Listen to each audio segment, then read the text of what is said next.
What's going on, Knights of Fulcrum? It is me, your boy Gilbert, and Me, Harry. we are here for Fulcrum Entertainment Podcast number 306, 300 and something. We're chugging along. We're in the we're at the low threes. Yeah, but anyway, what's going on, everybody? We're here. It's there's not really. I mean, there is, but there also isn't.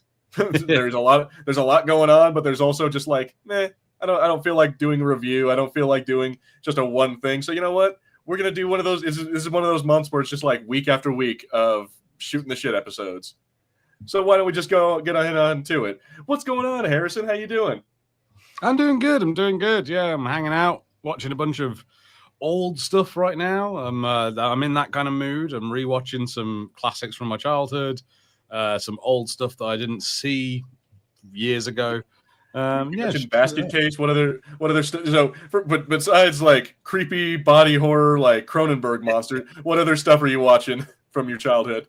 The big thing I'm doing at the moment is I'm rewatching a British, I guess you call it a detective show called Jonathan Creek, which is pretty cool. Jonathan Creek was a like murder mystery show where the guy who solved murders was like a magician's trick designer. Like, so he makes all the magic tricks for like a stage magician. And so all the cases are like, someone was in this locked room and then they died. Like they were stabbed in the back with a sword. What happened? How did this happen? And so he has to come in and then figure out whatever weird stuff happened in order to make that the case. Have you ever heard of a show called The Mentalist? Yeah, I have heard of The Mentalist, yes. It sounds very much like a British version of The Mentalist because, yeah, it's like similar track of like the dude does magic tricks or is basically just like, oh, yeah, no, I debunk all this crap. I can see through it all and I know how to look, there's nothing mystical here. It's like, okay, I kind of, that's interesting. And looking at a picture of the dude, it looks like he's like a rejected Doctor Who actor. Yeah, there was a lot of talk. That's a guy called Alan Davies, and there was a lot of talk about him being Doctor Who in the 90s. Because, yeah, he looks like he would just be the new Tom Baker. He does. He looks just like Tom Baker. Like, and him in his costume with his weird little, like, I don't know, overcoat, whatever like wool coat he's wearing, his little like brown wool coat he's wearing. Yeah, we'd call it a parka here. A parka. There we go. Yeah. So yeah, I'm like, he looks like he could definitely be a doctor just dressed like that. Yeah, but it's a pretty sweet show. Unfortunately, like I don't know if I can tell you much about it without spoiling it. I don't know if anyone cares though. But like one of the episode I watched today, it's called The House of Monkeys, and a man is attacked in his office in his house. The office is locked. There are bars on the windows. No one could get in or out, but they find him with a samurai sword stabbed through his chest. And so there's a big whole mystery of it. And also his house is full of monkeys. He studies apes and primates and things. So there's a gorilla that lives in his house, which is in fantastic 1990s BBC style. There's a guy in a suit. And did the gorilla do it? Well, it's a big mystery until the gorilla goes crazy one night. And they realize that the gorilla had this thing where it liked to like chew on paper. So the guy, Jonathan Creek, figures out that what actually happened was that this man was sent some fan mail and a return envelope was enclosed inside, but someone had poisoned the like licky bit of the envelope with like a hallucinogenic drug. So the guy freaked out, thought he was seeing monsters, took the samurai sword from the samurai suit of armor that he had in his office, was waving it around, got it stuck in a desk, fell, landed on the sword, and that's how he was stabbed. Then a few nights later, after that's happened, the gorilla comes into the place, also chews on the same envelope, goes crazy, jumps off the stairs, dies. That's awesome. That is some wild, like Sherlock Holmesian, like ridiculousness right there. Yeah. Like, I remember my mum loves a murder mystery. Like, British murder mystery things are a real big deal over here. And my mum's one of those people who knows who did it a lot of the time. She's like, that guy did it. She figures it out quite early. But she never figured out Jonathan Creek stuff because they were stupid. They were always real dumb. And it's like, well, how would I know that? Yeah, it's like that's a lot of like out of left field. Like the only way you're gonna know that is if you like, oh well, yeah, you see him. There's one scene where he's like testing the glue, and it's like, why is he doing that? I don't know, because it comes around at the end where he's just like, oh yes, of course, this was like some highly hallucinogenic herb, and I'm like, okay, that again, that's like that is some Sherlock Holmes crap because that's like the kind of stuff that would happen. It's like, how would I know that? You wouldn't. Yeah, but like the rest of the show is his Watson is this woman who's like a true crime writer. And she's the one who like makes him come and investigate stuff, basically so that she can write books about it. And they've got an will they, won't they relationship through the whole show, which is the dumbest will they, won't they I've ever seen. Like they hate each other. But then it's like, yeah, but we could fuck. Like maybe we could. Let's see what we do. Hey man, I've seen relationships built on less, so. But that sounds awesome. I gotta like, go on YouTube now and go like find old episodes of Jonathan Creek so I can watch that. That sounds kind of like I don't understand why this kind of stuff doesn't get more attention. And like meanwhile, Downton Abbey is on like their third fucking movie. Yeah. Oh, actually, that's one thing I'll say about it because it's a British murder mystery. Every murder happens in somewhere like Downton Abbey. Like these shows would make you believe that that's everyone's house is a huge mansion with wood paneled walls. But no. Some of us live in apartments and houses and regular shit. Damn, you mean to tell me you don't live in a castle, Harrison? And here, damn, now I'm disappointed. I wish I did, my brother. Let's see what other stuff you've been watching because we can talk about a little bit about the mainstream crap I've been watching. But what have you been up to with your other British shows? Tell me. So I checked that out. The best I can give is recommendations. There's a real good sitcom from Britain called Vicious. It's only got 2 seasons and it's only 6 episodes a season because it's British. But it is Ian McKellen, so Gandalf, and Derek Jacobi, who you'll probably recognize. I'm trying to think of a good role that Derek Jacobi played. Oh, he was Bilbo. Oh yeah. Also he was a different guy. Well, so he played. I'm pretty sure he played the Master in one of the reboot or like the reboot or remake of Doctor Who during one of the regenerations or whatever. Yes, he did. Yeah, he's the Master that doesn't know he's the Master and then turns into John Sims, I believe. Yeah. Yeah. Exactly. Yeah, I'm like that's the best I'll be able to recognize this guy from because I have probably not seen him a whole lot of stuff. Yeah. So Vicious they are this old gay couple. That just live in London and they are utter bitches to each other and it's incredibly funny. And it's Ian McKellen. Do you know what? I'll give it a shot. They also got the dude who plays Ramsay Snow. Oh yeah. Ramsay Snow / Ramsay Bolton. Yeah, is in that. Yeah. Oh, dude. Yeah, I'll give it a shot. I don't know. I mean, I like this. See, this is gonna be the most. I like the IT crowd, and that's probably the most like pedestrian fucking. It's like, of course you do. Every American likes the IT crowd. The IT crowd's good. The IT crowd is not bad.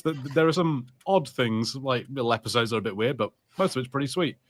Also, a recommendation is Father Ted if you can get hold of it. That's what the guy who did the IT crowd started on. So it's an Irish comedy about 3 priests who live on an isolated island in Ireland. And yeah, it was real good. All right. I'll give that a shot. All right. So is it the same? Like I'm taking it's the same kind of humor. Like yes, it's the same kind of humor. Same writer. There's gags that I don't even know if I can explain why they're funny. There's a moment which is beautiful where they're on holiday and one of the priests has a pair of toy cows and he's talking to the other one and he goes like, right, now these cows are very small, but those cows out the window, they're far away. Small, far away. Because of course one of them's an absolute moron. It's the sort of beautiful comedy triple. One of them is your lead character who is sick, hates the fact that he's trapped there on this island with them. One of them's a complete moron who's a danger to himself and everyone around him. And the other is like an aging alcoholic who we're not sure why he's still alive, called Father Jack. All right. So it's kind of like Three Stooges by way of Irish priests. Yeah. Yeah, that's kind of the vibe. Yeah, and like Father Jack can only say like 3 things. He can say feck, arse, and drink. All right, sounds interesting. There's all right. So there's one show that I like with that kind of with the same like vibe. Well, I wouldn't say the same vibe necessarily because it's not priests, but it has like the trio. It's if you I don't know if you ever heard of the show Plebs. Oh, I've heard of the show Plebs. I haven't checked it out yet. The first I would say the first 3 seasons utter like gold, but after that they kind of I don't know. I think it got canceled and then rebooted by by one of the streaming services, and so and they lost one of their actors. So, but yeah, like it's pretty funny. It's about like 3 dudes in ancient Greece just being like it. Like one of them is literally a copier. Like their job is they work in the copy room of the whatever of their like the business that they work for. And one of them is a shredder. Like his job is to rip up papers. The other one's job is to copy shit. And then their there's a third guy in there whose like literal job is just to hold the water jug. He is the water cooler. And right, okay, sure. It's very clever. Like it's not like I would say it's subtle humor, but it's very clever humor, and it just again it's the 3 of them trying to be like trying to make it in ancient Rome, and that's why the show is called Plebs because that's what they are. Oh, nice. Okay, I'll give that a go. Oh, Mr. Action says he's heard about Blackadder though. Blackadder's primo stuff. Blackadder. I have never heard of that. What is Blackadder? So Blackadder is a historical sitcom starring Rowan Atkinson, who played Mr. Bean. And there are 4 seasons of it. Each season is a different period of time. You kind of don't have to watch the first season because they didn't really know what the show was. So like the second season's very different to the first one. But first one is like medieval King Arthur times. Like he's a prince of a king, and like he's trying to become king himself, and he always has schemes or whatever. Second period is Elizabeth I, so like Tudor, Shakespeare sort of times. But in the previous season, like he was the idiot, he was the moron that didn't know what to do, and they switched that round in the second season that he's the kind of grand master, the one of coming up with schemes of like how to get money or get fame or more power, and then of course everything always goes wrong.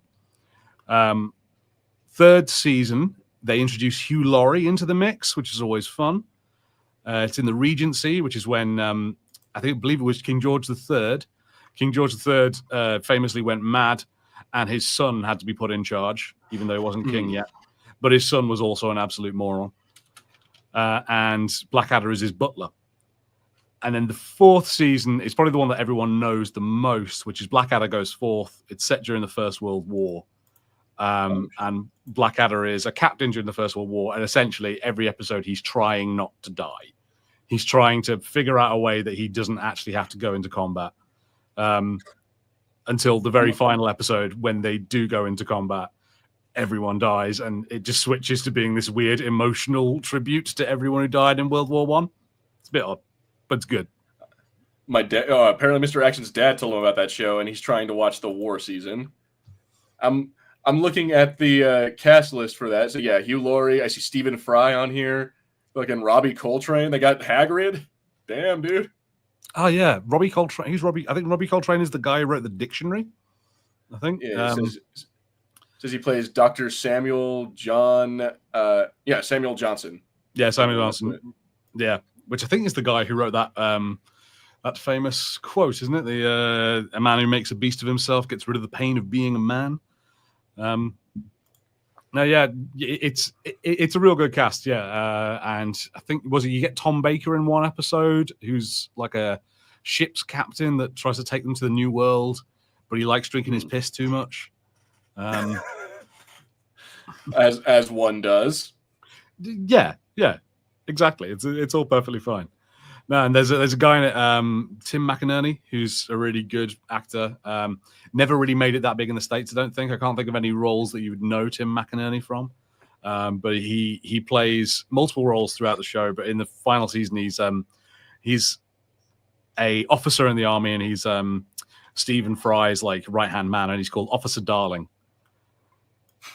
The entire show is just ripping on this guy for his name. Or just every single line. It's like, sit down, darling. Thank you. What's gotten into you today, darling?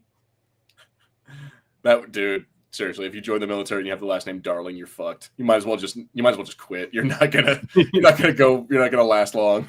Yeah, you're gonna have a bad time. All right. Let's see. I don't know.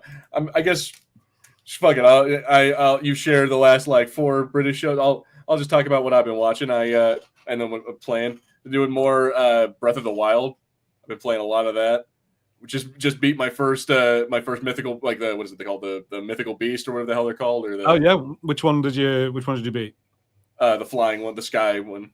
Okay, yeah, the giant bird. So yeah, I got that one finished. So I've been given by a source. I've been told I need to go to the water temple or the water beat, like the giant fish monster next.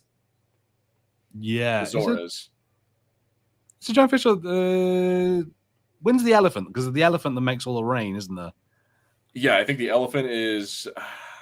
I passed by it, but I don't know where. I forget exactly where it is. But yeah. Anyway, I've been rocking the hell out of that. I've been enjoying it, and let's see. So yeah, I'm like, I don't know what. It's a fun game. Go play it, everybody. Have you been to see the Gerudos yet? Not yet. Where I've been so far is I've seen the Ritos, the bird people. I've seen the Zoras. I've been trying to go around the entire map and like just explore and get all the towers, but that's really hard because I've been putting all my stuff. I'm kind of an idiot. I put all my stuff into hearts, all my like spirit orbs into hearts as opposed to into stamina. Yeah, and the stamina is just really fucking me. Yeah, that stamina is like real necessary for a lot of that game. The Gerudos, they're Mr. Action's wives. Mr. Action, are you a Mormon?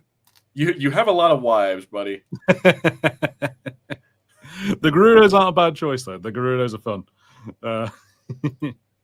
See, the only thing I watched this week was Mighty Orbits and playing Fallout 1. Wow, Fallout 1. It's a dated game. I've been playing a lot of Hitman, both Blood Money and Absolution. I've been in a Hitman mood.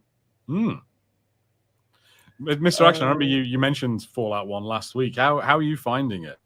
Because I haven't tried playing that. It's a hard ass game. Yeah, because that's the isometric, like top down version of Fallout, right? Yeah, that's when you have to like point and click and do that kind of stuff. And you also have to remember to. Well, I mean, you do this in like the hardcore versions of the later Fallout games, but you have to remember to drink water. Like you have to actively be coming back to your vault constantly and resupply them because that's your whole mission is to go get another water chip. Right, and so yeah, you're constantly having to come back with like supplies of water for your vault, and that's just that. That sounds like a lot of work that I'm not willing to put in. Yeah, I'm not a huge fan of work. Although actually, think about food and things. Like, have you invested much time into like recipes in Breath of the Wild? Because there are some recipes that will like give you so much stamina. Oh, I absolutely have. I've also been doing a lot of. I've been finding everywhere I go because, like I said, I've been exploring the map. Everywhere I go, I pick up every resource I'm able to find, and I'm just like everything. And I have been making like a lot of like the hearty, what is it called? The hearty truffles. I've been making use of. Oh yeah. Any of like the special, like the stuff that gives you like cold or heat resistance. I've been just like stacking those on top of each other to get like 15-20 minutes worth of protection. It's been I think I'm taking to that really well, or at least I'm starting to get the hang of it. It was really hard at first. Yeah, it's a lot to manage, but it is just so necessary for certain areas of the game. Like when you start going up the mountains and things, it's like, God damn it.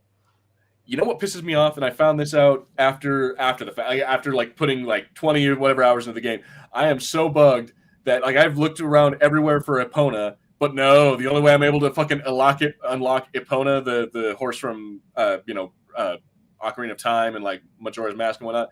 The only way you're allowed to able to unlock her is if you go and fucking get an amiibo and put it on your goddamn Switch. Oh really? Yeah. It's like has relatively the best stats in the game, but the only way to unlock it is you have to have like the Link amiibo or some shit and unlock it that way. I'm like, you sons of bitches. I hate those amiibos.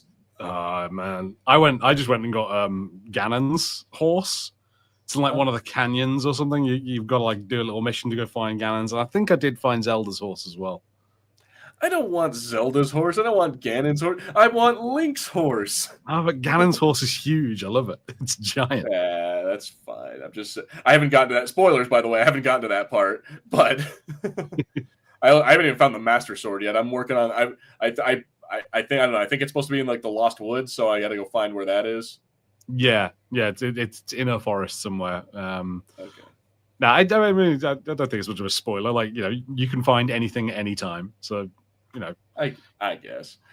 But yeah, so I've been having a lot of fun with that game. Let's see, as far as like, do you know what? I was thinking about this after last week when we were talking a bit about Resident Evil 8, and we were talking about Lady Dimitrescu. I then wanted to know, what are your opinions on the fairies? On the wait, have you not met the fairy? The great fairies and like the great fairy fountains. Yeah. Oh, okay, yes. Come on, don't tell me you see that giant woman and you don't get what we're talking about with Lady Dimitrescu. No, I definitely see. There's, I don't know if I'd be brave enough, but I definitely see it. I mean, that's like that. Although when you say you want her to crush you between her thighs, she literally could. She literally. But she's gentle. She's all right. At least with Lady Dimitrescu, at least she's like, yeah, she's big, but she's not like bigger than a house. Yeah. Like, I don't know. She'll crush you, but she won't. Well, I don't know. Maybe she will. Maybe she will kill you. It might possibly be the best way to get upgrades in a game. Yeah, see, Mr. Action, she's not thick with the fairy isn't thick with 2 C's. She's thick with like 4 C's. But yeah, no, I definitely saw what you're going for, but I'm like, I don't know, I'm still like a Zelda person. I'm still or the Gerudo, the Gerudo chick who is like the guardian or whatever, who's hanging out with all of them. I'm like, yeah, she's cool. Would absolutely would.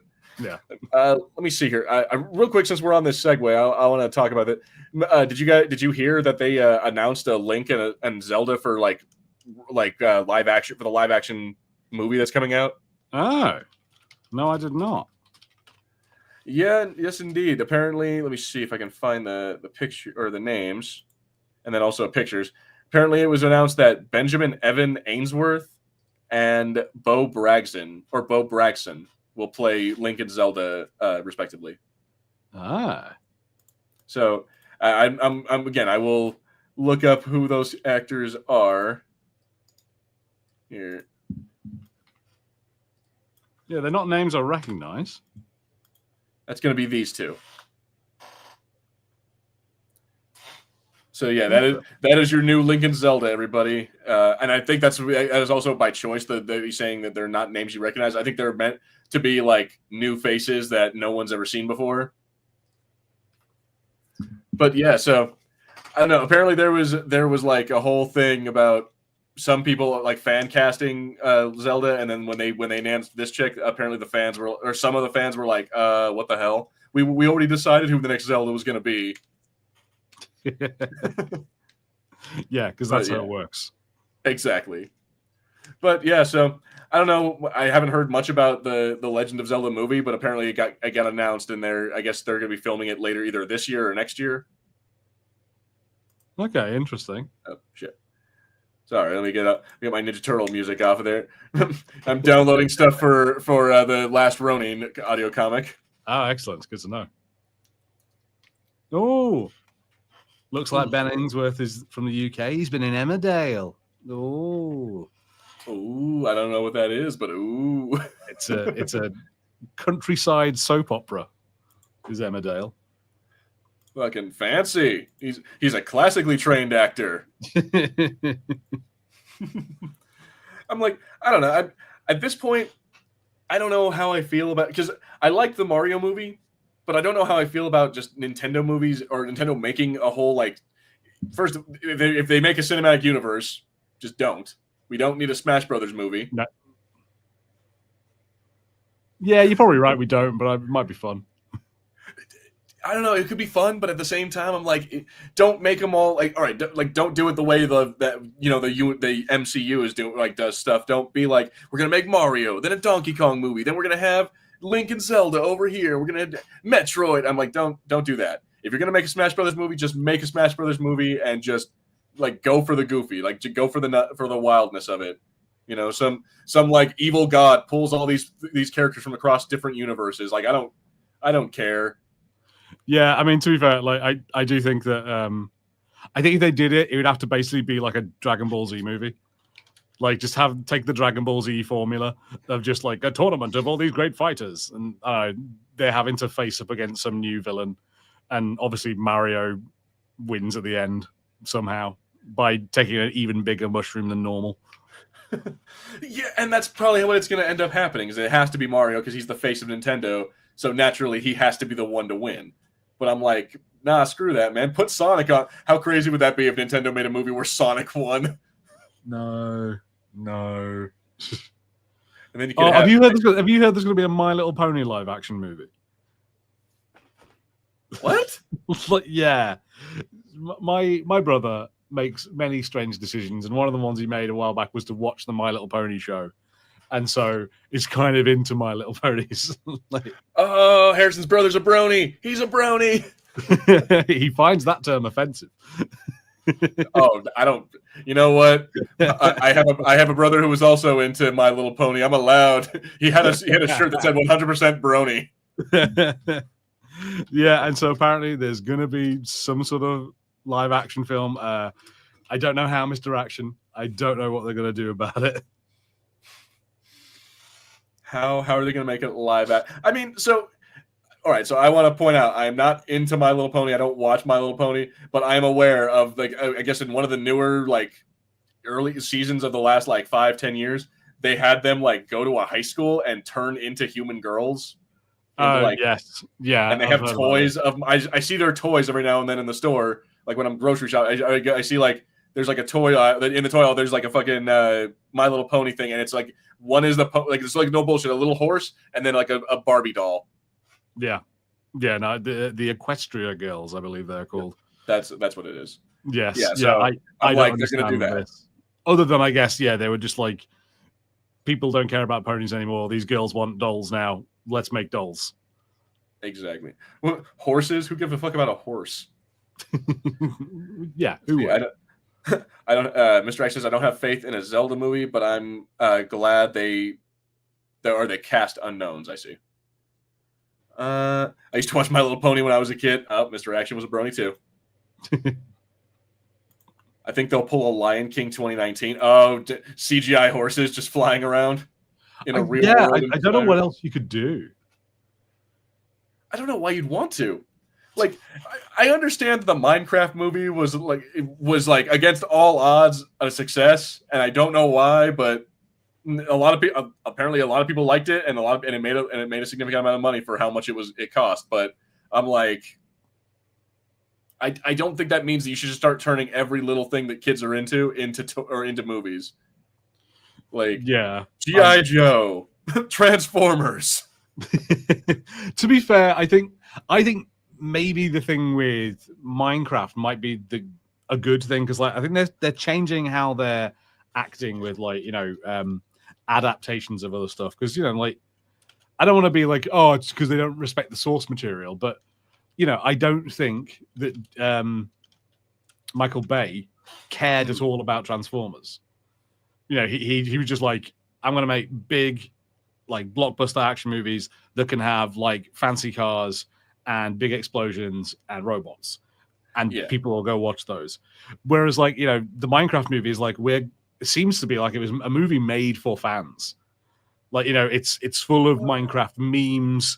Like, it's full of stuff that, like, kids who play Minecraft want to see and jokes they want to see. So I sort of get it. The Pokemon movie was the same way, like the Detective Pikachu. It was very much the same way. It had a lot of like inside jokes that fans got, and it was like, so okay, yeah, I guess that's because we had so long of like so many movies or adaptations that were like, it feels like you hate this. Like the Resident Evil Mila Jovovich movies were all kind of like that. They was like, yeah, we don't really care about the games. It's just zombies and Umbrella.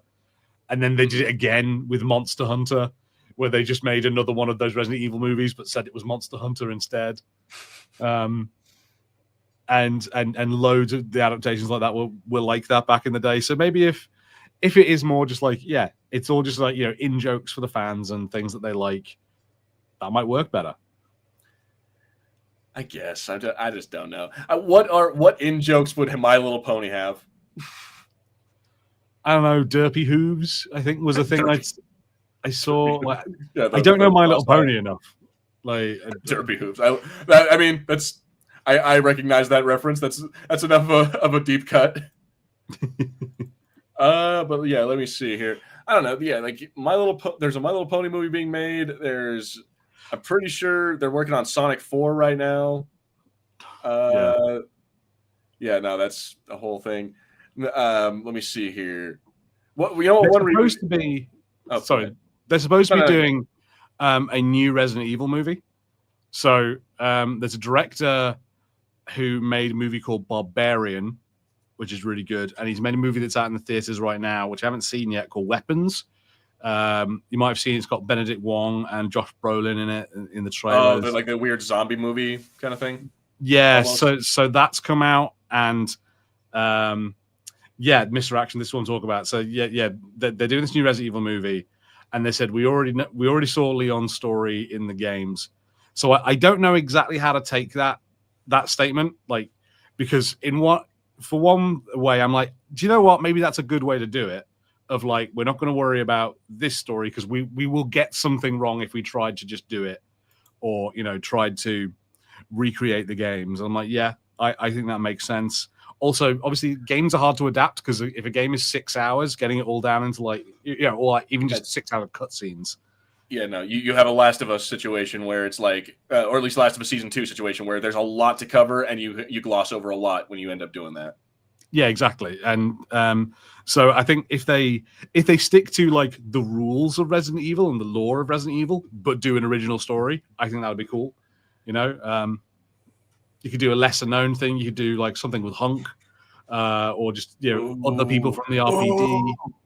Oh, that'd be a good one, dude. Do the fucking recovery team who's going after the T virus sample. Yeah, there's lots you could do in the world of Resident Evil that isn't like the Luc Besson movies where it's just like this is an entirely different thing, but the Umbrella logo's in it. Yeah, this has nothing to do with Resident Evil, but oh hey, look, Leon.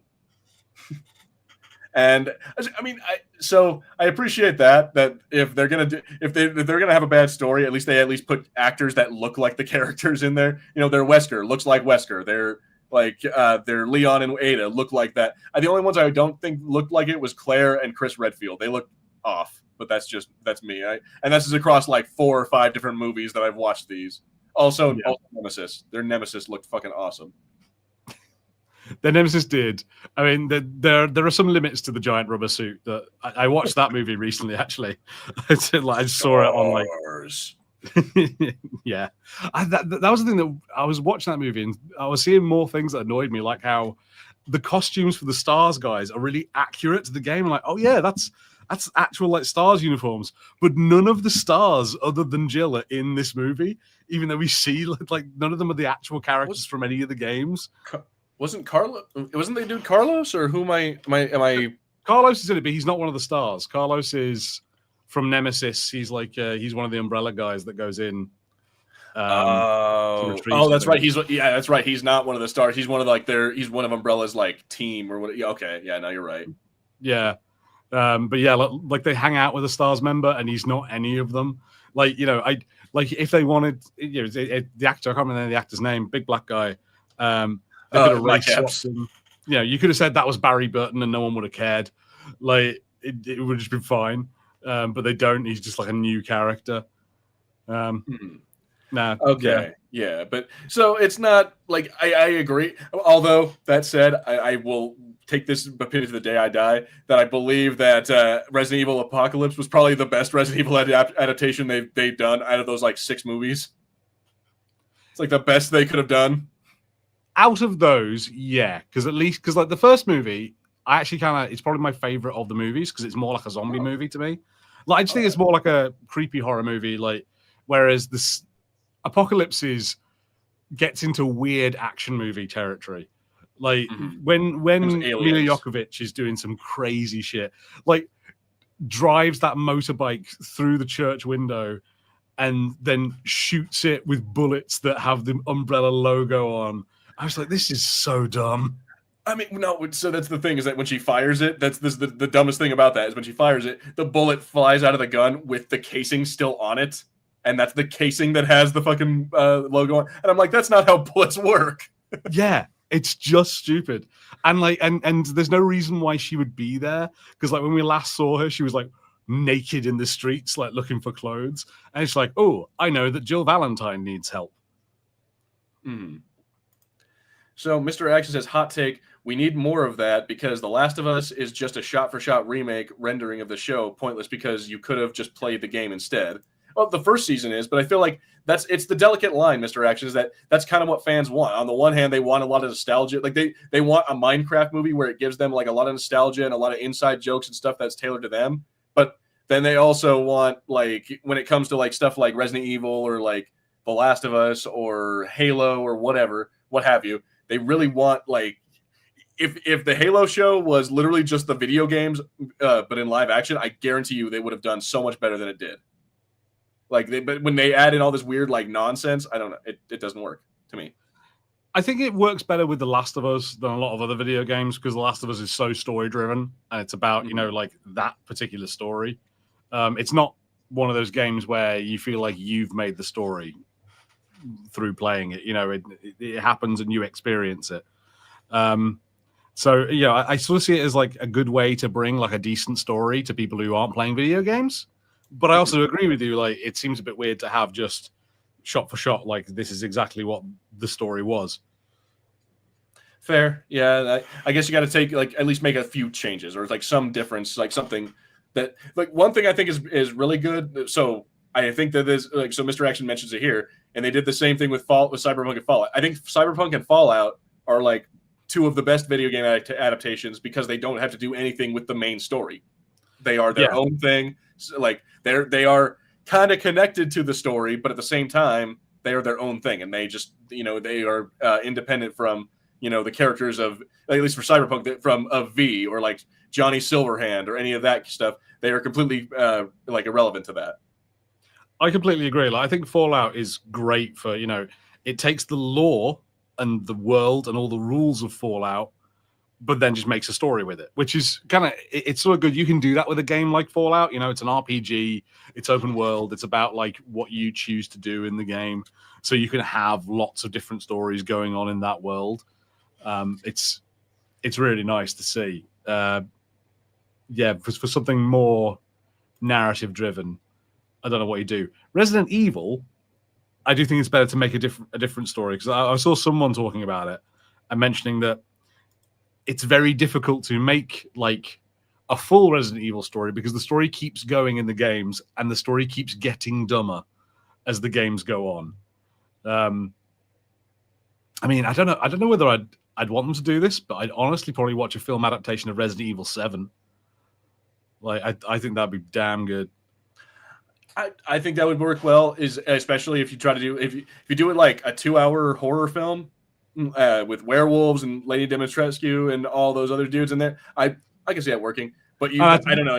How much would you have to gloss over, do you think?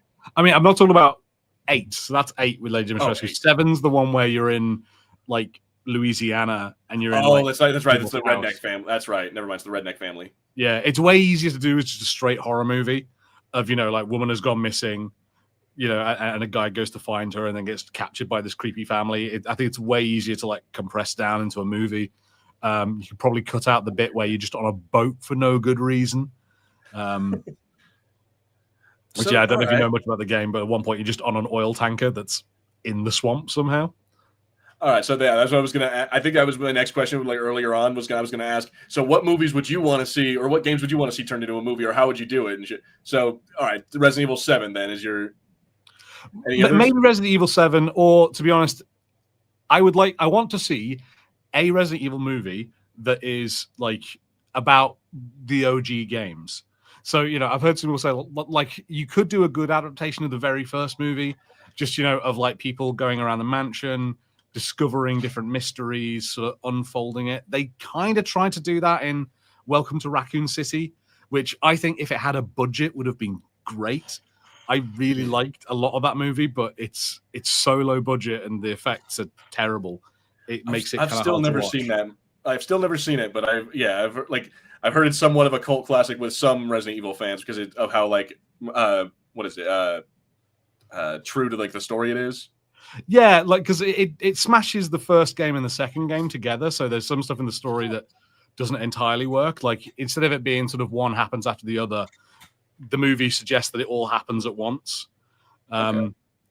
So like while Claire and Leon are dealing with zombies in the city, you've got Jill and Chris are in the mansion also finding zombies.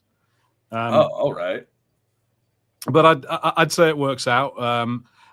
It's definitely a movie where no one was happy. If you want all the actors to look like the characters, then that's a problem because none of the actors do look like the characters. I don't particularly think that's a problem. Chris and Claire are kind of close. But the Leon dude, it looks nothing like Leon. But like some of the things, like they didn't have because they didn't have a budget. So there are things where like they find like what's his name? The one who turns into a thing with a big eye on its shoulder in Resident Evil 2. Oh yeah. William like Birkin. The doctor. Yeah. William Birkin. They find William Birkin's lab, and instead of it being, like the Umbrella Lab, where it's this huge underground complex full of big white rooms and everything, it's like a morgue. It's just like a basement, like with tiles and stuff. It looks vaguely white, and it looks kind of like sinister in here. Yeah, like it's kind of cool. In some ways, I like it because they bring the scale way down. But yeah, then like they do have to have giant monsters, and the CGI is bad, and so it kind of fails. Also, if you love Leon, if Leon's your favorite character, Leon, like because they've got so many characters, Leon ends up being kind of the comic relief. So he's kind of he's a bit of a fuck up. Oh no. Yeah, but there are some really cool moments to it.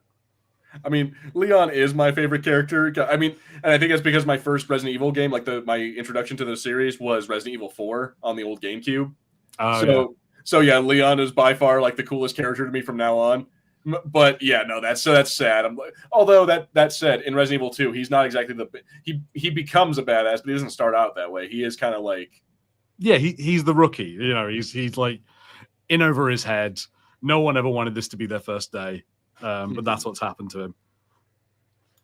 Let's see. All right, so Mr. X says the N64 Zelda games can work as a movie because of how non-cinematic it is, while BioShock is very cinematic, causing a shot-for-shot adaptation can cause it to be predictable and pointless. All right, so I guess that what at least Mr. X is coming to here is that it requires how much story the game has or how much like lore and how cinematic the game is. It very much determines how good of an adaptation you can do. Because like Minecraft has no story whatsoever. So, and like I think you've got a point, Mr. Action, because like you wouldn't want to see like an adaptation of BioShock that is the story of the first BioShock, because we'd all know. Like anyone who'd seen it, it would just be like the whole movie would be setting up this huge twist of like, who Atlas is and why he keeps saying, "Would you kindly?" And we all know it. So with that, I think I found out the perfect video game that needs to have a movie adaptation for it. Tetris. Yeah. I knew you were going to say Tetris. Or that or Asteroids. I would give Asteroids a movie. Original Pac-Man. I know he started getting a story later on when he started becoming 3D, but with 2D Pac-Man, we can make a fucking movie out of that. I mean, like, I suppose it depends what you do. Do you do it like when they made that weird battleship movie? Exactly. You throw aliens in there. These strange aliens are coming from the sky. Blocks are falling. We've got to send a crack squad out there to rearrange the blocks. Space Invaders, maybe. Like literally, like that's like the plot of like half of action and sci-fi movies today already. I mean, isn't that awful Adam Sandler movie Pixels? Oh god, that is actually what that is. I'm just saying, I was trying to be funny, but pitch them. All right, guys, the Tetris movie. So we got blocks falling from the sky, and only one man can arrange them in the perfect way, and it's gonna be Adam Sandler. So, and the Space Invader. Oh, they are making a Space Invaders movie? You got to be fucking kidding me. I was joking. But let's see. Pong. Like you can make a Pong movie. I'm trying to think what other Atari games are there. Pitfall. Pitfall. There you go. I mean, they made so I don't know. Technically, is Formula One? Yeah, because they made a Formula One movie, but I'm like, isn't that just like? I know they had a fucking a Grand Prix video game back in like an NES game that was literally just like. Well, they made that Gran Turismo movie, didn't they? About the guy who played the game and then like got to become an actual racer. Yeah, like actually got to drive because of it. And Andrew has just said about they're making a Twisted Metal movie. I know they made the Twisted Metal TV show, didn't they, with Anthony Mackie? Yeah, I think that was on Peacock. I want to say one of these streaming services. Yes, it did get made. It did get made. I don't know how popular it was, depending on what thing it ended up on. But like, I don't know, man. It seems like you can, like at that point, Forza the movie, and I've always wanted to be a racer, and now I'm getting to be in the Forza tournament or some bullshit like that. Well, I'm thinking about movies because I thought this, and I agree with you. Said it earlier, Mr. Action, that they should do a Metroid movie. I think a Metroid movie would work really well. Like, I don't know whether Nintendo would like it because, they're more kid oriented, but you could do like a PG Metroid that's like just a cool action movie. I think you could definitely do that. And I know everyone at this point knows that Samus is a girl, but you could definitely do the thing of the Metro for the first Metroid game did, where you don't show Samus, like you don't even show her as a girl until the very end. Yeah, like that. You could do a Mega Man movie, maybe. There might have already been a Mega Man anime, actually. I think there's been multiple Mega Man like shows or TV shows. I remember he was in the Captain N Super Power Hour or whatever it was called. Yes, yeah. I vaguely remember there was a Mega Man TV show where like he was like an AI in like a little like iPhone, and his buddy had to like scan a chip and like to battle him online, and then there was one where they ended up like merging or something like that. Oh, weird. Okay. Yeah, that got one. I think that was made by it was like WB or whatever. It was like on Fox Kids or on like 4Kids TV or whatever. But yeah, like the point is, it was a really weird cartoon. Mr. Action, I agree with you. I would like to see an R-rated Metroid. I think that would be cool. I think it would just be like pretty badass just to watch like a decent action movie that's just Samus fighting aliens in space. See, an R-rated Metroid origin story could work. Maybe that would. I don't know. If we're gonna do like all right, fuck it. If we're going into the Nintendo, if we're just going to Nintendo, then goddamn it, give me a Star Fox movie. Yeah. Why haven't we got a Star Fox movie? We should have a Star Fox movie. Top Gun in space, like that's all that. Just give me Top Gun in space. Falco and Fox, they start off at the academy hating each other, and then they become best buddies because one of their guys ends up dying. Boom! I just pitched you the movie. It's Slippy. Slippy's the one that dies. Slippy has to be the one that goddamn dies. You don't like? Is it what the hell, man? What do you got against frogs? I just hated his. Actually, do I hate him more, or do I hate the barrel roll guy? I think I hate Slippy because Slippy was always like, "They're on my tail." No, yeah, he was never able to fucking like do anything. Like, whereas I think the Peppy Hair work. Do a barrel roll. Try a U-turn. I fucking love that, dude. I love that game. So, Star Fox 64 remains one of the best games of all time. I don't care. Do you ever play Star Fox Adventures on the GameCube? I did play Star Fox Adventures. I think it was a cool idea of like letting Fox get on the like on his feet on foot and having like hand-to-hand combat. But I think Star Fox Assault was better because that allowed you to do like it allowed you to swap from on foot to in a tank to in a plane. Like that allowed you to do have a little more variation there, and I think that works more. Versus like in Star Fox Assault, I always felt limited because I don't know, or not. Sorry, in Star Fox Adventures, I always felt limited. Yeah, I get what you mean. I can understand that. Yeah, I do think Star Fox Adventures is an underrated game. Although I'm pretty sure that was like one of those situations where someone was actually making a different game, and then like somebody at Nintendo was like, slap Star Fox on that, like just make it a Star Fox game. Mm-hmm. Yeah, that makes sense to me. But I'm like, it's so sad how like dirty they've done Fox McCloud and all the Star Fox characters. I'm just like, come on, guys, give us like with the technology we have today, the open world like No Man's Sky level of technology we have. You could do such cool things with Oh Star Fox yeah, games. yeah. Damn, you could. Yeah, you could literally like fly to new planets, land on them, explore them. Yeah, that's a good point. Like you could do some Mass Effect stuff with Star Fox. You could do like an RPG style game. Like I don't know, man. Ooh, Mass Come Effect with on. Star Fox. Now that's a very interesting concept. Oh god, I think a million furries just cried out just now. They want Fox McCloud to be in there romancing fucking Slippy. I've got to do these calibrations. Mr. Action. All right. So what cartoon needs a reboot? I don't know. And Caseman says, isn't Star Wars Starfighter the Top Gun in space? I don't know. I don't know anything about Starfighter. I know that Matt Smith has been put onto it. That's what I know. Okay. All right. Bet you he's going to be the villain, because that seems to be the trend nowadays. Is they get a really like popular actor to put in a Star Wars thing, and they make him a bad guy. Yeah. Matt Smith has got a villain's face, I think, as well. Like, you know, I know he was the Doctor and he's supposed to be a good guy, but he always looked weird. I mean, he's played a bad guy in a lot of. I think it was Terminator Genesis. He plays a bad guy. Yeah, he was. He was Skynet. Like Morbius. Yeah, exactly. Morbius. He's a bad guy. He's like the other evil vampire. Like he's been a bad guy a lot of times. I think he just wants to get out of being like. Remember when you were the Doctor? Yes. Can you just forget it already? God, the Amazon Prime. I watch a lot of horror movies on Amazon Prime, so it's always like, hey, check out the horror movies. And it is convinced that Morbius is a horror movie and it wants me to watch it. I'm just like, no, I can't do it. Morbius is barely a comic movie. There, I said it. Boom, hot take. Morbius sucks.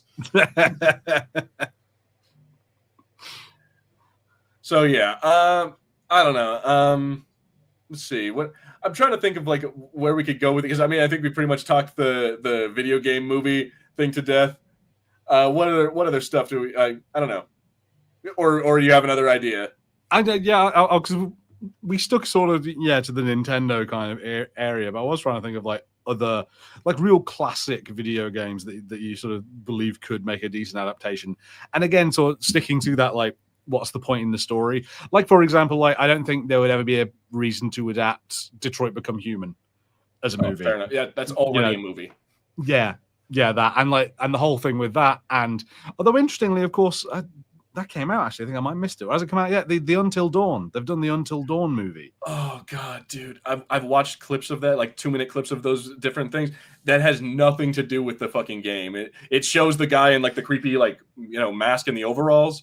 But it has nothing to do with the Wendigos. It has nothing to do with like the rich kids go up. It's not good. I thought it was an interesting idea. It doesn't look good. Like the idea of like they're in a time loop, and so like to try and incorporate the concept of like different things happening based on your decisions, thought was kind of interesting. Because obviously that's like a bit that is incredibly hard to put into a movie.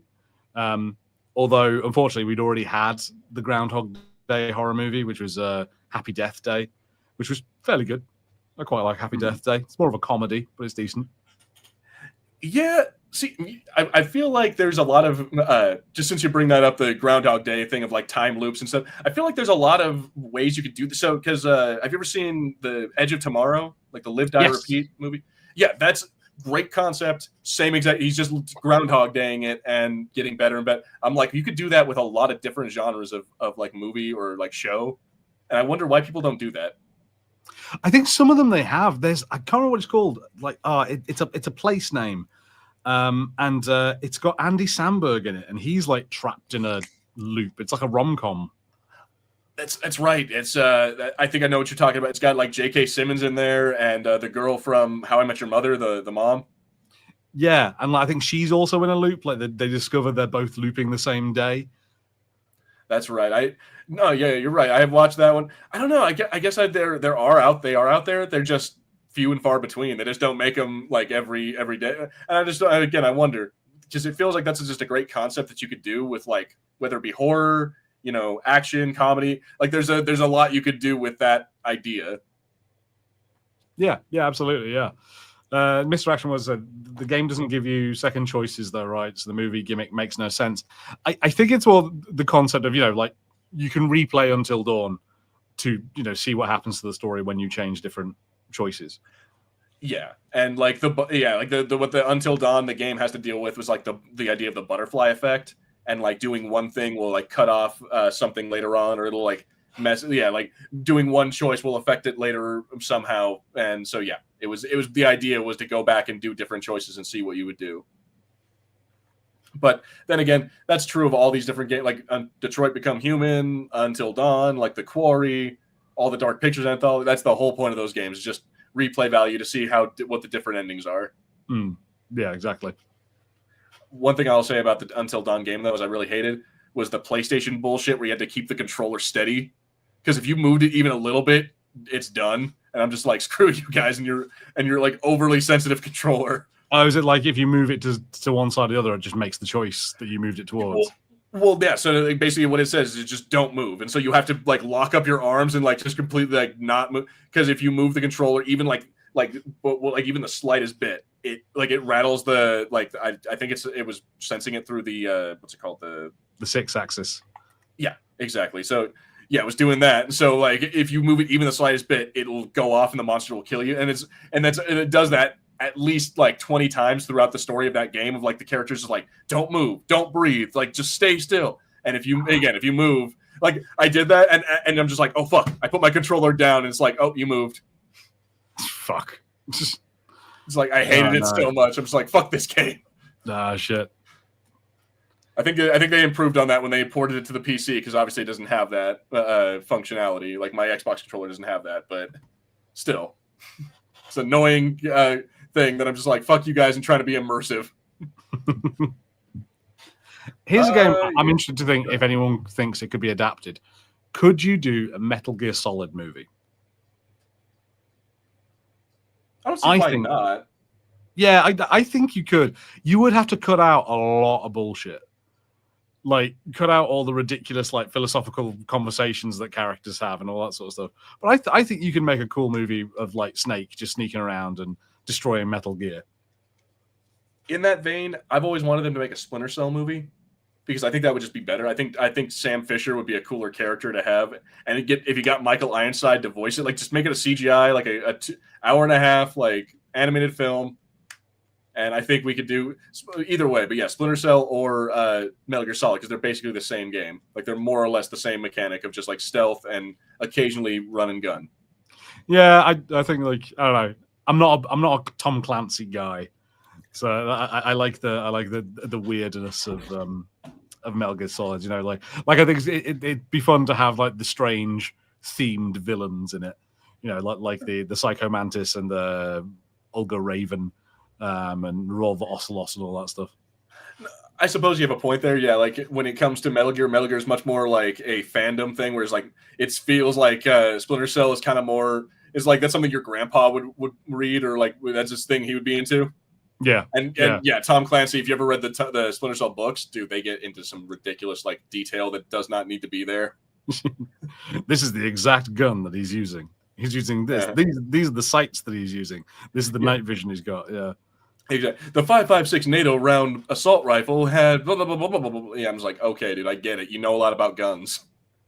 To be fair, a lot of Metal Gear Solid games had that. Like, you'd call up like your weapons guy, and he would describe the weapon that you're holding at the time. All right, so something I find goofy about Hideo Kojima, and maybe this is something that like anyone from the military, let me know if I'm just being an asshole. But like, how you normally hold a gun, you hold it like that. You hold it like. But how he has them holding it, they hold it like sideways, like they walk in like they're doing that kind of shit, even if they're holding a rifle and shit. And I'm like, that's not how you hold that. That is not how you do that. You're gonna crack yourself in the fucking face. It's CQC, a combat style that me and Big Boss invented ourselves. Yeah, see, if that's what that is, I'm just like, God damn you guys, your bullshit pseudo military nonsense. Although, yeah, it is kind of fun to play that game and have like I played Metal Gear Solid 5, like the Fulton, like being able to put shit on there and like have it just fly away in a balloon. Oh yeah. Like that was cool. Having big Diamond Dog was cool, and then Quiet, of course. I mean, I'm just gonna put that up. We all know why we like Quiet. My thing with Quiet is it's just Sniper Wolf again. It's what it looks like to me. It's just like, oh, we're just doing Sniper Wolf again. Kind of, yeah, because that was like the original, like, well, I think Meryl as well, but that was like one of the original waifus from Metal Gear. Yeah, the Otacon got all like butthurt about that she died. That's right, because she was the boss, but then it also turns out that she was actually like pretending to be evil, so that way she could like do like she was doing some like secret level like third what's it called triple agent shit. Oh yeah. But anyway, plus the casing would eject right into your face, holding your gun side. Exactly. If the port is on the right side, you're just gonna smack yourself with the casing. And those things burn, man. Like they actually get pretty damn hot when they're flying out of there, like at fucking like 30 rounds a second. Yeah, I wouldn't be surprised. But it's cool though. It's real cool. It's not. It's so not. The Metal Gear is cool. Like seeing a giant fucking like fuck off robot that you have to like shoot down. That's cool. But yeah. I don't know. Like all the others nonsense. I'm like Hideo Kojima has like a boner for the military. He is like, and particularly for the U.S. military, it seems. Yeah, he does. He does seem to. I mean, if you're gonna have the boner for the military, it might as well be the US. Like it's like the girl at the club with the biggest tits. Like you got the biggest budget. Yeah, I suppose that is true. Got the coolest toys, I guess, but yeah. Like what's the Japanese military got? Sure as hell ain't got like all the stuff that the American military's got. They barely have nukes. No. Which, so all right, yeah. Let's go ahead and move away from that topic. Let me see here. I don't know. Like, what other stuff is there for video games, or or do we want to move on from the video game talk? I mean, I'm cool with video game talk.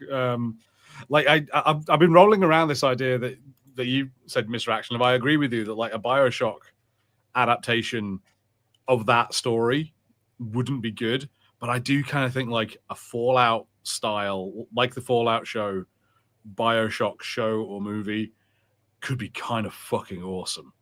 Like a different resident of Rapture. Yeah, or like a horror movie just about like someone being chased by splicers or something that would be so fucking cool. A movie from the so a BioShock movie from the point of view of the little sisters. Ooh, yeah, that could be interesting. Like I might be down with that because that's a true horror movie right there. Yeah, I just think it would be fucking awesome. Yeah, like maybe it's one of the little sisters that gets cured. So like the whole BioShock story is going on, but one of the little sisters gets cured and then suddenly sees the world as it really is and is just trying to survive to get to like the doctor that's taking care of them all or something like that. That would be fucking sweet. I think that'd be really cool. Sprinkle some Would You Kindly in there. I think you'd get a lot of people on board. Yeah, like just every now and then you'll hear Atlas like talking over like a radio or something like that. Yeah, and it'd be so cool because like there are so many visually brilliant things in BioShock. I think you can make a really cool movie out of it. Rapture on its own, the big daddies are so visually cool. Like and the splices, especially the spider splices, are so good for horror. Dude, that's not a bad idea. How about a Fallout anthology movie where each segment represents special? So you have like the first story represents strength, and then perception, and endurance, whatever. Like that's not a bad idea. And I think that so what you could do is also like make it like a Star Wars Visions, a Halo Legends kind of thing, where it's like a different company like doing each one. Like have a different production company make each segment, and then yes, I think that would be awesome. Yeah, that's a great idea. That is probably the best idea we've heard the entire like last hour. It's probably the best idea we've come up with. I'm trying to think of what movie I'd be burning to have, or like what video game I think I'd want to have turn into a movie. I'm not sure. I think the Star Fox one is the one that's most burning, but I'm like, if I'm thinking about like RPGs or like maybe Ninja Gaiden. Oh, okay, yeah. You could probably turn that into a pretty cool, or like, well, Prince of Persia already has a movie, but like, let's do a better Prince of Persia movie. Yeah, maybe don't cast Jake Gyllenhaal. Yeah. Yeah, but Ninja Gaiden though, I think you could do some really cool stuff with that. Like, I know they did a Dead or Alive movie back in the day, like a really bad, like just not, yeah, I don't know. It was almost like Charlie's Angels levels of, I would say, bad. Yeah. What do you think they could make a Mass Effect movie? I don't know. So if they were going to, they couldn't do Commander Shepard. That's one of the only things is that like you can't do the story of Commander Shepard fighting the Reapers. Like you'd have to do like a side thing, or like someone on there doing their own thing, or like fight, maybe like have a movie set during like the Mass Effect 3, so it's like during the war with the Reapers or something like that. Yeah, I think you can maybe do something like that. Yeah, just or yeah, just something that doesn't even involve the Reap, just like a story but set in the universe of Mass Effect. You know, just to have like all the cool aliens of Mass Effect. Because I think there's so many more stories you could do, like, you know, and with like I've forgotten all the names of the aliens. Who are the ones with the genophage? Oh, the Krogans. The Krogans. Yeah, you know, like having to like deal with Krogans, and then you've got Asari over there, and yeah, it's just like this big sort of Star Trek kind of world almost, but a bit more action. And I think you could do a cool story in that world. Or like if not a movie, definitely a series. Like give me like a 10 episode like limited series of different stuff going on in the Mass Effect universe. Yeah, I'd be cool with that. Maybe like you could tie it into some other things, like have the Shadow Broker bit in there with the Asari in it, and yeah, just sort of like dip in and out of the main story, so that you get references that the fans are happy, but it's a story that's just on its own.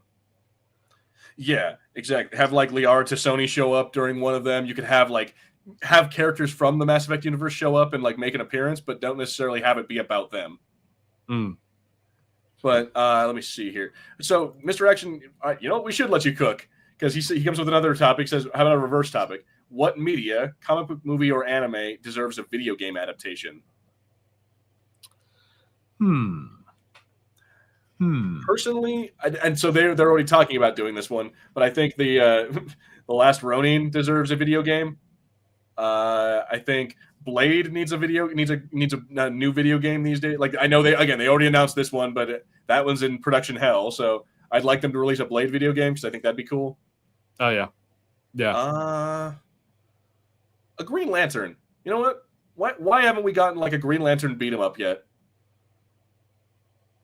And I don't mean like a fighting game. I mean like just you like hordes of enemies, or maybe like you're fighting like aliens or something like that. I don't know. I think it'd be. I think I'd be down to play a Green Lantern game. Yeah, I suppose like with a sort of God of War style gameplay. You know, like old God of War, or you know, like Bayonetta or something like that.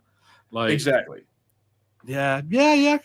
I could see that. Yeah. Or like you remember X-Men, not Apocalypse, X-Men Legends, that game, yes. Or like so like something like that. Yeah, X-Men Legends. That's the one where like you have like a squad and you can like change out who's in the squad. Exactly, yeah, and you can like mix and match their powers and have it like, but only have like one of them literally running around doing that. Yeah, I could see that. Yeah, like I don't know, I'd be down for. We need a Green Lantern game, but WB game is so ass. Yeah, the best game they've ever made, and it's because they just figured out, you know, the combat is Batman. The Batman Arkham games is like the best game that WB has ever made. Yeah, probably best super. Well, it depends on how much you love the Spider-Man games, but the Batman Arkham series is possibly the greatest video game adaptation of anything ever, like of a superhero. It's so good. Mm-hmm. And yeah, like again, just timeless gameplay. Like it's addictive. The combat is like so fluid, and they've got it to a point where it's just like, no, and to the point where literally every game that you have that does like wave combat has just copied the Batman like style. Yeah. Like the number of games now that have like a counter, a counter mechanic that you just have to like wait until something flashes, hit Y, and then you'll just counter the attack. Is huge now. Everything's including it. See, Mr. X says we need a Superman game. I don't know if we can do a good Superman game. Like, how do you do a Superman game and not have it just suck?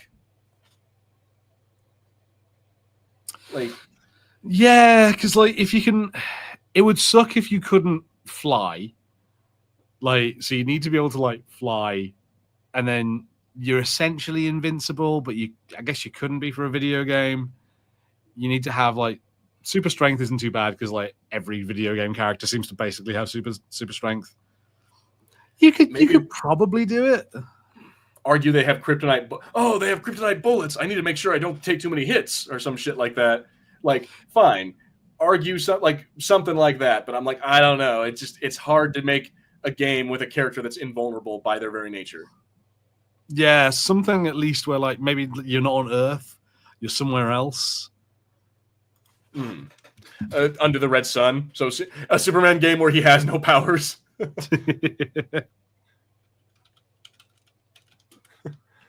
So yeah, Caseman is in here with the hot take of Batman is way better than Spider-Man. It's like, I don't know about that. That's a hard one because I love playing the Batman games. The traversal in the Spider-Man games is again fluid as hell, and like the combat is also really fluid. But I think that what's way more fun is just webbing through the city and swinging around and having like fun like that. I think I'm landing probably on the Caseman side of I think I prefer like the Batman games, but partly it's because like I'm not a fan of when open world games get really big, and the Spider-Man game kind of had that for me, like the PlayStation Amazing Spider-Man or whatever it was called game. It's a really good game, but there's so much to do, and there's such a huge area to explore that like after a while I'm just like, man, there's too much going on here. Which like Arkham City almost gets to that point. Like I really love Arkham City, but I definitely know at some point there was a bit where I was like, cool, I finished the game. Now I'll go get all the Riddler medals. And I'm just like, I'm fucking sick and tired of trying to get these goddamn Riddler trophies.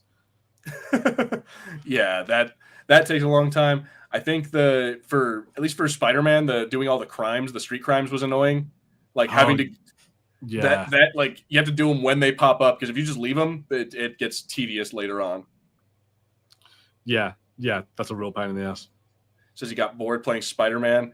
I'm like, I mean, to each their own, but I'm just like, yeah, I don't know. I think, the Batman stuff of going around having to collect Riddler trophies was just the biggest, like, annoyance. It's just like, oh my God, I'm done with this. Like, The only thing that's worse was in Assassin's Creed when you had to go collect all those damn feathers.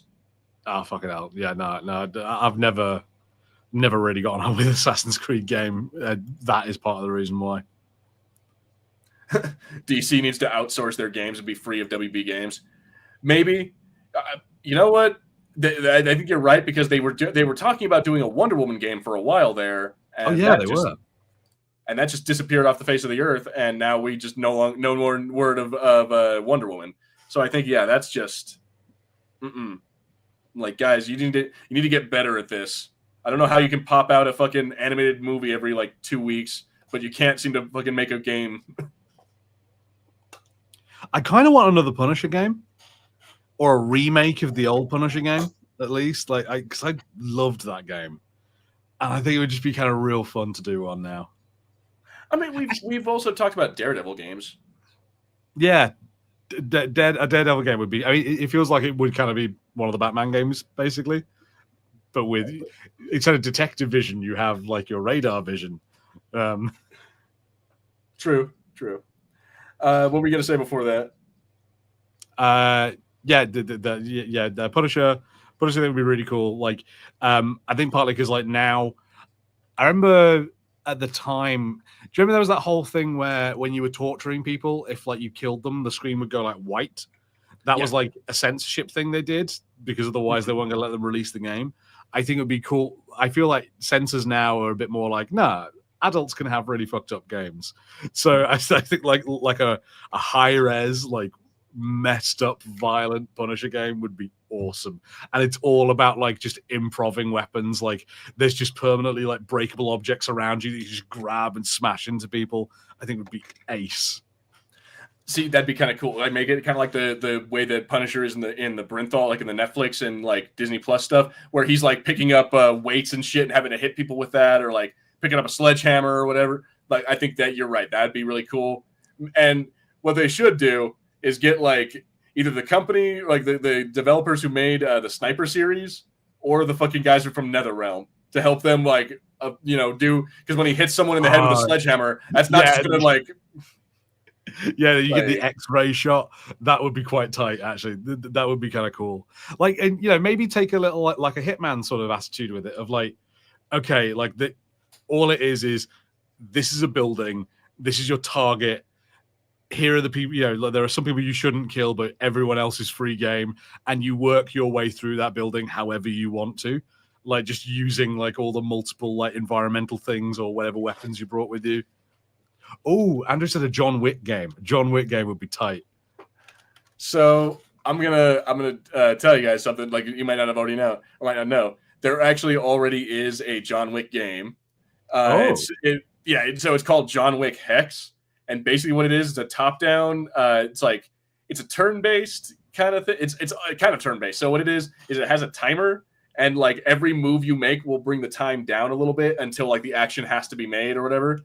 And so yeah, you have to basically be like, it gives you options like you can shoot, you can reload, you can throw your weapon, you can like grab a guy and grapple him and take his gun. And like each thing you have to kind of, it's like a puzzle. You have to kind of figure out, like you have like 30 guys in the room. How am I going to get through here to get to the next objective? And you have to figure out how to fight your way through it. There's another game which is similar, which when I played it, was like, this is kind of like a John Wick game. It's called Super Hot. You ever played that? Yes. Dude, I love that. Yeah, like every time you're moving, the world moves, but if you pause and you can kind of like turn, or if you stop moving, everything pauses. You can kind of like plan out what you're gonna do. Yeah, it's so fucking, and then it plays it back to you in like full time, in real time, like when you finish. It's so good. Like you start just doing some cool ass shit where you're like, I'm gonna throw a bottle at this guy, catch his gun when he drops it, take this dude out. It's tight as. I love that game. Which, if you did something like that, I'm not saying you just copy that game, but that's how you make a Flash game or a like a Quicksilver game, like some sort of speeder game like that. Be awesome. That's not a bad idea. That's because in that game it's actually kind of like, I played it on my Xbox. So I got it like on the Xbox Gold like free pass or whatever, and so I'm just like, oh, okay, let's see this, and it is surprisingly hard to dodge those bullets and like be able to figure out what you're gonna do. So yeah, if you're gonna do a Flash game or like I said, a Quicksilver game or any kind of experience like that, yeah, that's how you do it, because then that actually adds a challenge to it. Yeah, like just the world around you is moving slower, and then you just decide what to do. It'd be so cool. Yeah, I definitely like Super Hot. That game was awesome. Imagine trying to turn that into a movie. There we go. No story, just dude running through the world trying to fucking kill everything. But yeah, a John Wick game would be cool if you turned it into like an actual like proper, like you're running around and like clearing it. I would say like a Hitman style of like games, or like freedom of approach. You're able to go in there and then you can either go quiet or you can go loud if you want to.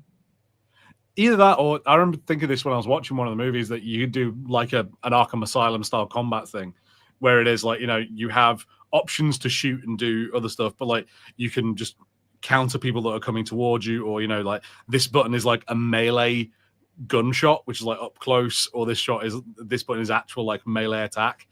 I think you could do some cool stuff like that. Like, I'm trying to think what other stuff hasn't already been turned into a video game, because I'm like, I feel like a lot of the stuff that we could or possibly would mention already has a game in some way, shape, or form. Yeah, they're doing a Hellraiser game, so I am very intrigued about that. I want to see my Hellraiser game. What would that even be like? I've no idea. I'm trying not to spoil myself. I'm just like, just let it happen to me. See, I know they made a RoboCop game. They've made a bunch of different like Jurassic Park games and horror games like that, where you're trapped on a dinosaur island and all you have is like one gun or some such. Like, I don't know. Yeah, it seems kind of like everything has been thought of. Like, what are you gonna do now?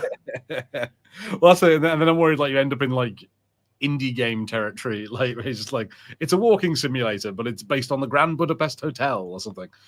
Like, actually, so if we're going to go back, I'm just going to take a step back again on the video game to movie thing. The Stanley Parable would actually be kind of a cool movie if they found a way to turn that into Like I don't know if you've ever played the Stanley Parable. I have, yeah. Yeah, that could be interesting.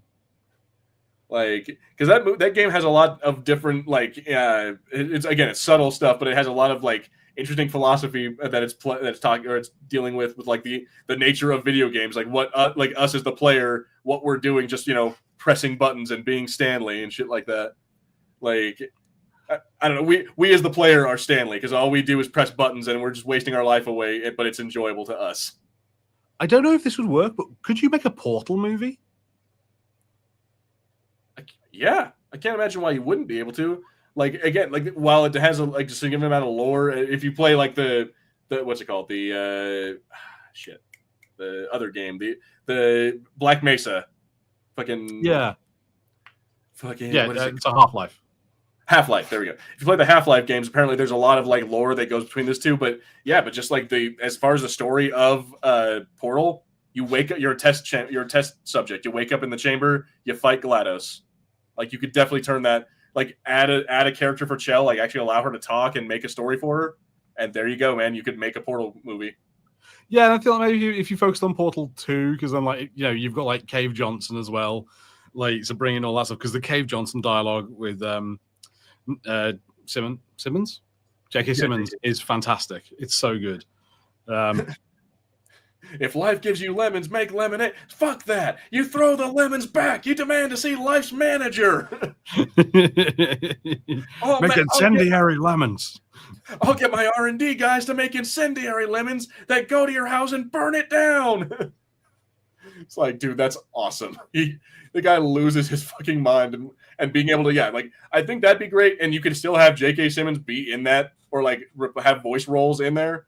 Oh, yeah. Like, I think that'd be a great thing. Like the GLaDOS voice, I'm pretty sure they used that in Pacific Rim. So you could, yeah, just keep the entire cast. Like you can bring Wheatley into it with the man, the guy. What was that comedian? I know I know his face, but I don't know his name. Yeah, it's gone. He's Ricky Gervais's friend, and I can't think what he's called. Wheatley actor. Stephen Merchant. Yeah. Stephen Merchant, he'll take the work. He's not above that. Just make me a goddamn Portal movie. Actually, or just make me a Portal 3. What are you doing, Valve? Just make a Portal 3. I want one so bad. Didn't Valve say some shit about how like they're not going to be making or they don't make games anymore? And I think I heard something vaguely about how like they're giving up like the licensing to Steam or like they're not going to own Steam anymore. Like they're selling it. Oh, if they're not going to make games and they don't run Steam, what is Valve going to do? Take all their money and run. Yeah, to be fair, if I was Gabe Newell, I would just like be the richest guy around and just not bother with anything. So yeah, I don't know something like I heard vaguely something. I don't know. Maybe I'm wrong about that, but I could have sworn I heard something about Valve selling their shares or the rights to Steam, so they might not be owning it anymore. But either way, the point is, what is Valve doing? They're just counting their money and laughing. Like, what's his name? Gabe Newell? Or Gabe Newell. Yeah, who's got a weird obsession with boats. He's like, there's like a weird thing of like Gabe Newell like has enough boats that he has his own fleet. Like he's got like a fleet as big as like Spain's fleet or something. Like he's got a navy now. I mean, if you got the money to do it, dude, fuck it, why not? Yeah, I guess. I'm like, meanwhile, we have people starving. We have climate crisis. We have people like dying in multiple different countries for stupid reasons. But a fleet. I'd forgive it all if I got a Left 4 Dead 3. I'll tell you. Because Back 4 Blood just wasn't doing it. It wasn't the same. I would definitely. Oh, I never played Back 4 Blood, but I would definitely agree. Yeah, we need a Left 4 Dead 3, a Portal 3, Half-Life 3. Like, dude, come on, give us a 3. Like something, man. Yeah. Even Team Fortress has only gone up to Team Fortress 2. Why? Why are we not allowed a third game from Valve? I mean, I'll be honest, I don't really want a Team Fortress 3. Team Fortress 2 took up enough of my life. I don't think the world is ready for a Team Fortress 3 to pop up. Like, I don't even know, man. I think I don't know. I'm not sure weird. I am still struggling to think of things, that to be adapted into video games. Like, Because I was like, Alien. Oh wait, no, there's multiple Alien video games. Yeah. How There about are Alien games. Nope, that has it too. It's like Ninja Turtle. No, Ninja Turtles has Spider-Man. No, fuck. all the things I like are already games. God damn it. Okay, I've got it. Kingdom Hearts movie. Where's my Kingdom Hearts movie? Oh, Disney owns all kinds of characters. Where is my Kingdom Hearts movie? that's a good point. They could have just made a Kingdom Hearts movie by now. They could have. Where is Johnny Depp? Where is live action Johnny Depp chilling out as Jack Sparrow with Sora? Like, that's the thing. A lot of like the most popular things they already own, they could just throw in there, and like it doesn't even have to be live action. They just make it a CGI thing, like make a Ready Player One style with just all the nostalgia. They could do that. They absolutely could do that. And what reason have they got for not doing that? Square Enix won't turn down that money. They'll take that money. We all know they will. Although Square Enix doesn't have a great track record with the movie. They had the Ghost. What's it called? The Final Fantasy. The Spirits Within. Oh, the Spirits Within. Yeah, it's got nothing to do with Final Fantasy. Yeah, which I love that movie, but yeah, it has nothing to do with Final Fantasy. And then we have the Final Fantasy Advent Children, which is basically Final Fantasy, like the sequel to Final Fantasy VII. Oh, okay, all right. Yeah, it's like what happens right after. It's like what happens right after that game. All right, and, interesting. And so yeah, I'm like, but the point is that those are the only two like Final Fantasy movies I've ever seen or that I know of. But yeah, that said, I'd be super down for a Kingdom Hearts movie. Yeah. Any final thoughts before we wrap it up?